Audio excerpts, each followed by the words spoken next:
Olá a todos, meu nome é Piatéis Farpalar. Vou apresentar minha dissertação de mestrado, intitulada Interface de controle por métodos de autonomia adaptável deslizante para robôs de inspeção. Foi orientado pelo professor Dr. André Schneider de Oliveira. Nós somos da UTFPR em Curitiba. O tema. Na indústria petroquímica, tanques são utilizados para armazenamento de fluidos e a integridade tanto desses tanques quanto das soldas que formam as placas desses tanques é muito importante, porque qualquer tipo de acidente que possa ocorrer, ele vai danificar tanto a fábrica quanto os operadores que trabalham por ali, até mesmo o meio ambiente. Então, a importância dos ensaios não destrutivos é muito grande. Esses ensaios para verificar o cordão de solda, eles geralmente são realizados por ultrassom, podem ser realizados de maneira externa ou interna, mas esses ensaios apresentam alguns riscos para operadores humanos, como esses tanques podem ser muito grandes, alguns têm até 80 metros de diâmetro, e os fluidos estão armazenados sob alta pressão ou alta temperatura. Existem vários riscos. Então, robôs são muito utilizados para realizar esse tipo de inspeção. No laboratório que eu faço parte, nós trabalhamos com esse tipo de robô. O que motivou esse trabalho foi que a tarefa de inspeção ela é realizada por operadores especializados na inspeção, operadores especializados em soldas, em ultrassom, não especializados na robótica ou em manipulação, controle dos robôs. Então, era importante criar uma interface humano-robô com diferentes níveis de autonomia, que essa autonomia se adaptasse tanto ao nível de habilidade quanto à experiência do operador. Autonomia nesse contexto aqui é a capacidade de escolha da ação pelo próprio agente, né? Então, nos robôs móveis, geralmente está separado de 3 a 5 níveis de autonomia. O autônomo, que é o robô atuando sozinho automaticamente. O teleoperado seria o manual. E os níveis intermediários. Geralmente, o nível de autonomia ele é pré-selecionado, ou seja, ele é selecionado antes da operação, de maneira offline. A autonomia variável ou deslizante é quando essa autonomia é alterada durante a operação, de maneira online. Pode ser tanto pelo robô quanto pelo operador. Isso pode ser importante no caso de alguma falha de comunicação.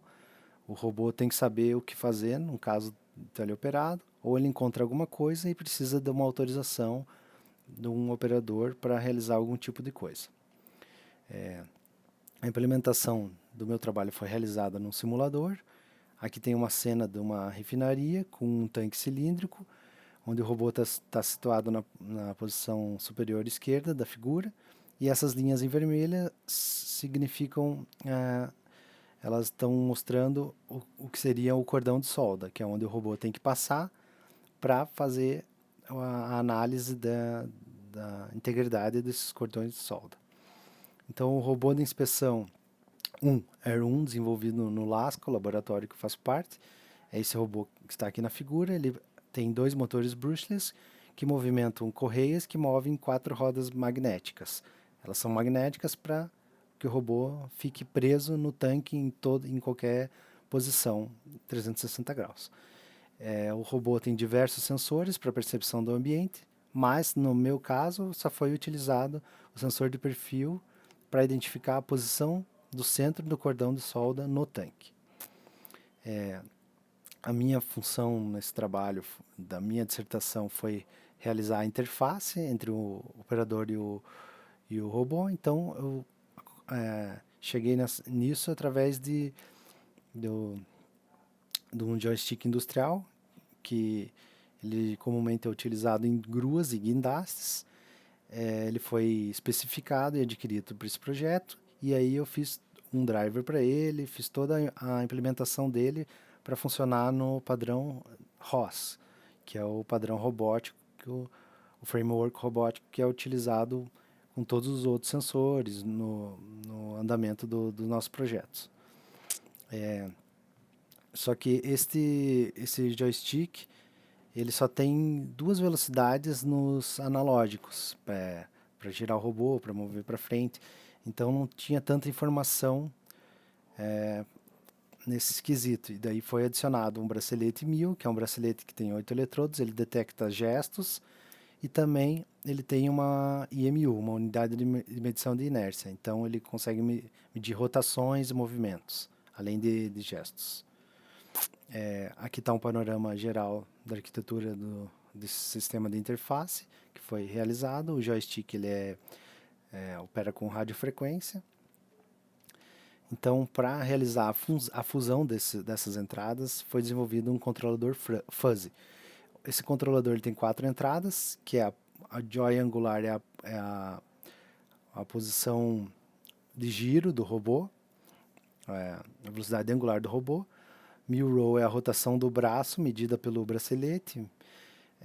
Outra entrada é uma entrada que mede uma variação brusca de movimentação do bracelete.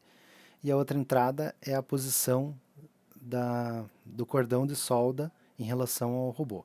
Então, fundindo todas essas entradas, a gente consegue saber se o operador está controlando bem o robô ou não. E isso vai gerar uma saída através das 52 regras. A saída é o nível de autonomia.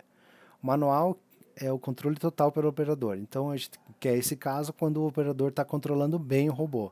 Se ele estiver controlando bem, deixa no modo manual. O outro extremo, ali embaixo, seria o autônomo.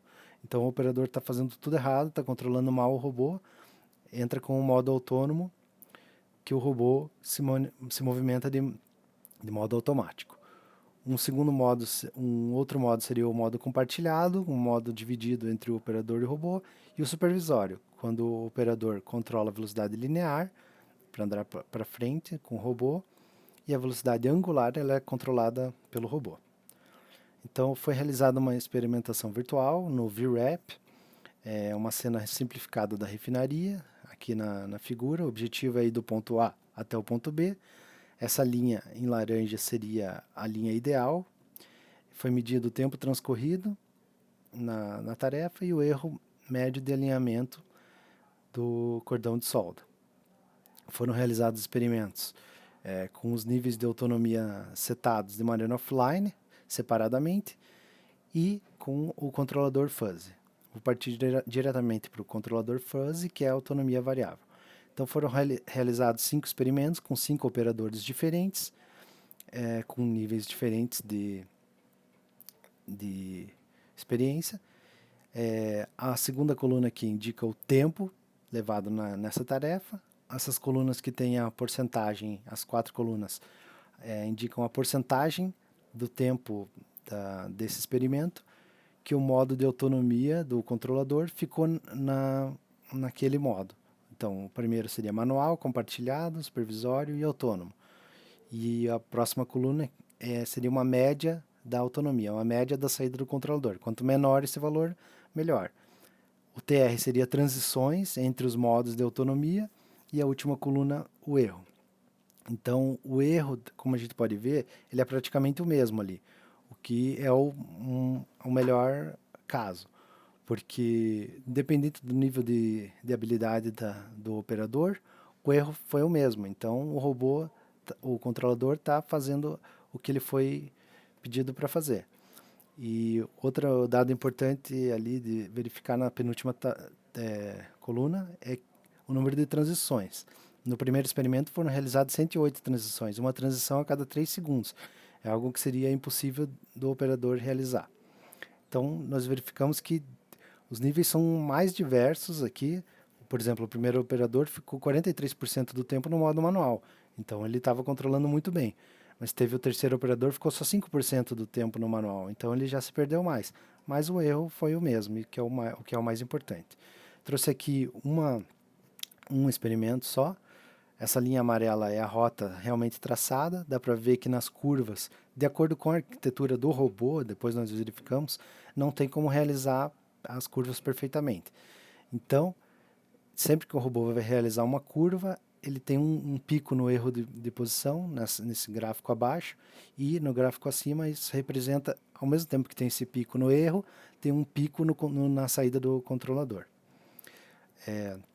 Então, os resultados de todos os experimentos, de todos os modos.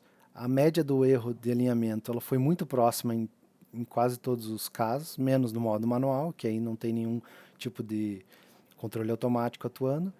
E o tempo ele varia de acordo com o operador. O tempo não foi uma medida muito que dê para medir a habilidade do operador.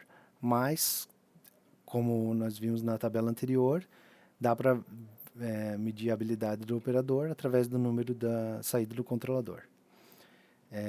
Então, o objetivo de desenvolver essa interface foi alcançado com sucesso.